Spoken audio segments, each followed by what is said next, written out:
Você sabe qual a diferença entre investir num ETF e num fundo de ações? Vamos conferir?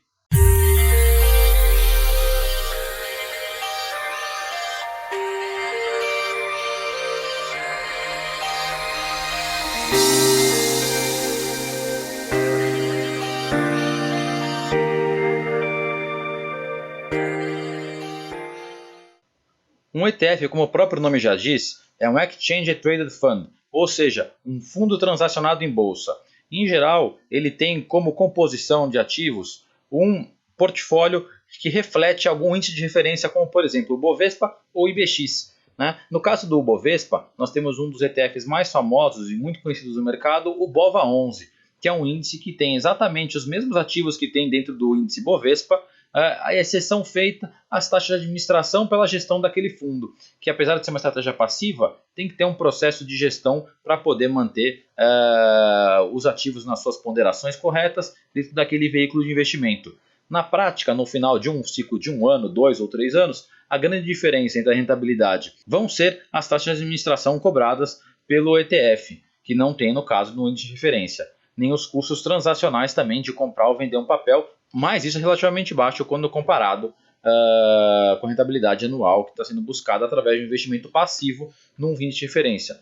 Um ETF ele pode ser investido através da sua corretora como se fosse uma ação, ou seja, você compra ou vende esse ETF, o BOVA11, por exemplo, é um ticker, assim como de qualquer outro papel, que você digita no seu home broker e pode comprar e investir nesse fundo que tem os retornos muito próximos ao do índice Bovespa. Um outro super conhecido é o BRAX11, que reflete os retornos dos ativos que compõem o índice IBX. O BRAX11 tem uma taxa de administração menor do que a do BOVA11, que no caso do BOVA11 é 0,54% ao ano e o BRAX11 é de 0,20% ao ano. Ou seja, os retornos do BRAX11 vão ser muito mais próximos do índice de referência em função de ter taxa de administração menor para fazer a gestão deste fundo que reflete o IBX. Né?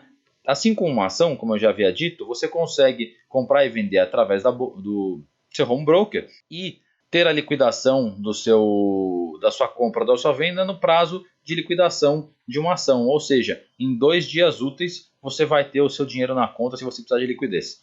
Falando agora dos fundos de investimento e comparando com as principais diferenças em relação aos ETFs, é que os fundos de investimento eles raramente têm uma estratégia passiva de investimento. Ou seja, quando você compra um fundo de ações, o gestor tem como predisposição superar o índice de referência, seja ele o Ibovespa, seja ele o IBX. Neste caso, ele cobra taxas mais altas de administração e performance, mas vou fazer uma ressalva super importante aqui. Sempre que nós vemos os retornos dos fundos de ações, sejam nas lâminas dos fundos ou nos sites das corretoras, eles já são líquidos de administração e performance, ou seja, aquele retorno já é o retorno que o gestor entregou após a cobrança dessas taxas. Então, se por um acaso você encontra um fundo de ações que está tendo uma performance razoavelmente boa acima do IBX ou do Ibovespa, por prazo de tempo longos e com consistência, ele é um bom fundo de ações para ser analisado e para talvez ser investido, né?